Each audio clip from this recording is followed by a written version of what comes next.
అక్షింతలంపాడు ఆహ్వానమిచ్చాడు అయోధ్యనే లేటి రామయ్య, అయోధ్యనే లేటి రామయ్య. అయిన వారందరినీ తన ఇంటి వేడుకకు రారమ్మన్నాడు రామయ్య, ఆహరారమ్మన్నాడు రామయ్య. 500 ఏళ్ళు తన ఇంటిలోనే బందీగా మారాడు రామయ్య, అరే బందీగా మారాడు రామయ్య.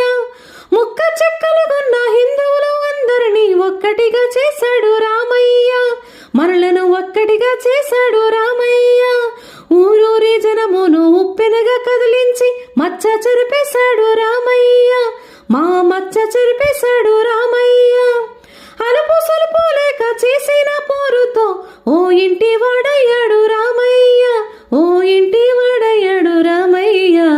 అక్షింతలంపాడు ఆహ్వానమిచ్చాడు అయోధ్యనే లేటి రామయ్య, ఆ అయోధ్య